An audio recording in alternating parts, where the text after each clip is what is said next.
De la musique entièrement générée par intelligence artificielle est peut-être déjà parvenue jusqu'à vos oreilles sans que vous le sachiez. Toutes les étapes de la création musicale peuvent maintenant être complétées en quelques minutes à peine. Une simple commande textuelle sur une appli d'IA peut générer les paroles, l'orchestration, les arrangements, le mixage et même le design graphique d'un album. Résultat, ces chansons 100% IA sont en train de se frayer un chemin en toute discrétion sur les plateformes de diffusion de musique en continu. Une incursion qui n'est pas sans conséquence sur l'industrie musicale et ses artisans. Allons voir le phénomène de plus près. On a tout ce qu'il faut à Radio-Canada pour parler de musique et d'intelligence artificielle. Armé de mes écouteurs, j'allais faire écouter quelques morceaux à mes collègues d'Ici Musique, voir ce qu'ils pensent de ce qu'ils entendent. Suivez-moi. Salut Nicolas. Salut Philippe. Alex Courteau, bienvenue au Décrypteur. Merci. Est-ce que ma présence déjà te fait présupposer ce dont on va parler aujourd'hui? J'aurais tendance à dire qu'on va parler d'intelligence artificielle et de musique. Ah, ben voilà, t'es perspicace. Perspicace. Je vais te faire écouter un morceau. Alors vas-y.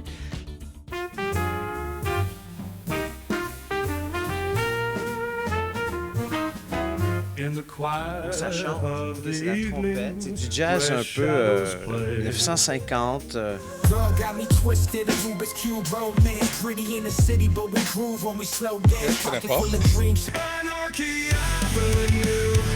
rappelle ce que j'écoutais quand j'étais jeune. Ah ouais. Est-ce que tu décodes les traces de l'intelligence artificielle dans tout ça? Je peux pas dire que j'ai décodé, non. Non. C'est générique dans le genre. Fait que Oui. ça pourrait être une intelligence artificielle autant qu'un groupe juste moyen. Ouais, j'entends que c'est une création pure. Et on le reconnaît parfois avec les paroles. Là, ça dit « on dance in the whisper of the night ». Une espèce de truc que ça veut rien dire. Vous allez me dire, il y a plusieurs chansons qui veulent rien dire. C'est vrai aussi. Est-ce que c'est une pièce faite par intelligence artificielle? À 100 À 100 Autant la musique que les paroles. Il y en a de plus en plus sur Spotify et autres plateformes. Qu'est-ce que ça t'inspire comme réflexion? Bien, ça me dit que là, présentement, on est dans une période charnière, sinon historique, de la musique. Je pense qu'il n'y a pas eu encore de hits, c'est-à-dire des pièces qui sont devenues populaires, des hits planétaires, mais il y a cette ligne qui est de plus en plus ténue entre de la création faite par les humains puis faite par l'intelligence artificielle depuis les derniers mois. Là. Il n'y a rien qui indique que c'est de l'IA. Oui. Ben, ça peut potentiellement gruger des revenus sur des plateformes comme celle-ci pour des artistes qui, eux, produisent de façon sérieuse et professionnelle. Oui, complètement. C'est sûr qu'il y a une sorte de, pas fraude, mais je pense qu'on devrait indiquer sur ces albums, sur la pochette ou sur la page des grandes plateformes d'écoute, que cette musique a été générée par une intelligence artificielle. Je pense que ça devrait être obligatoire, simplement pour que les gens sachent de quoi il est question. Qu'est-ce que ce genre de phénomène-là peut générer comme bouleversement dans cette industrie? Qu'est-ce que tu en penses? Ce que ça crée, par exemple, c'est que chaque écoute d'une chanson créée par une intelligence artificielle est une écoute qui ne va pas à un vrai artiste. C'est d'enlever la chance à un artiste de s'exprimer puis d'être entendu. Puis ça, pour moi, c'est le plus gros problème.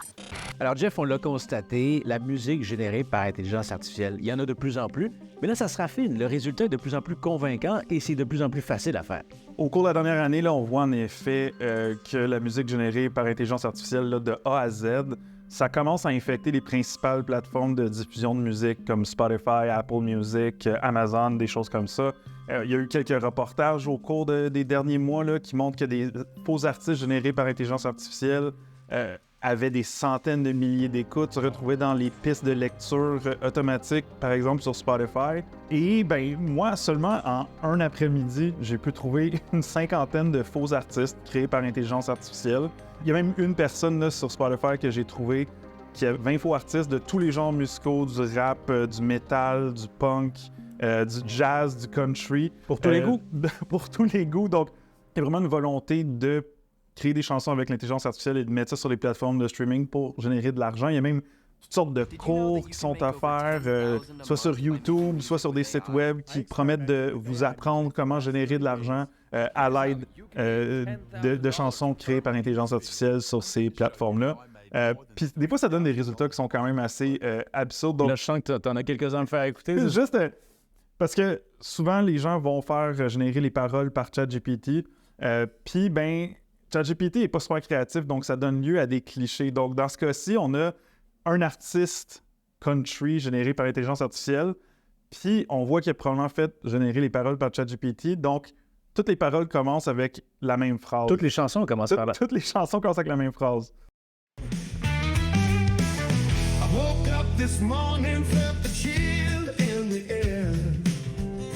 Woke up this morning, the sky's so clear and bright. I woke up this morning. I woke up this morning, Donc ça, c'est des chansons qui suivent sur l'album. Incroyable, c'est pas subtil, là. woke up this morning, felt that On voit qu'il lonesome y a un peu de paresse, là. C'est pas de la musique qui a été faite avec une intention artistique. C'est vraiment... C'est la productivité La qui compte. production, c'est vraiment pour aller chercher des écoutes. Dans ce cas-ci, là, c'est pas fonctionné super bien, mais il y en a qui ont là, des dizaines de milliers d'écoutes comme ça. Puis supposons qu'on écoute de la musique, puis on fait quelque chose d'autre. On fait de la cuisine, ou on fait du jogging, quelque chose. Ça pourrait arriver qu'une de ces chansons-là se mette à jouer, puis on se rend tout simplement pas compte. On dit juste, bon, c'est un artiste que je connais pas. Puis, ben, on l'écoute sans vraiment savoir que, ben, au final, on a écouté de la musique qui a été 100% générée par intelligence artificielle. C'est ça, sans vraiment le savoir. C'est important de le mentionner, c'est pas étiqueté comme tel. Qu'est-ce que tu dirais aux personnes qui disent « Ah, c'est pas si grave, il n'y a pas de péril en la demeure pour l'industrie de la musique. » Bien, il y a toutes sortes de questions éthiques avec ça. D'une part, ces systèmes-là fonctionnent parce qu'ils ont été entraînés sur de la vraie musique créée par des êtres humains sans le consentement des artistes. On suspecte là, que ces plateformes-là ont téléchargé des chansons sur des plateformes comme Spotify, YouTube, des choses comme ça pour entraîner. Donc, fort probablement qu'il y a des artistes qui ont créé de la musique puis qui ont participé à l'élaboration de ces systèmes-là Sans le savoir. Sans le savoir. On les a pas rémunérés, on n'a même pas demandé la permission. Donc ça, c'est un problème plus du côté éthique. Et de droit d'auteur, Et légal. de droits d'auteur Ouais.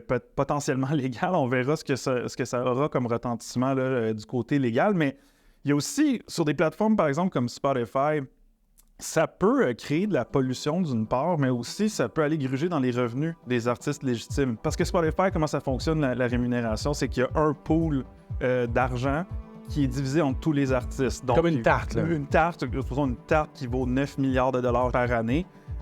Et les artistes se partagent cette tarte-là selon le nombre d'écoutes qu'ils ont chacun. Bien là, il y a des gens qui génèrent des écoutes avec des chansons créées par intelligence artificielle en quelques secondes.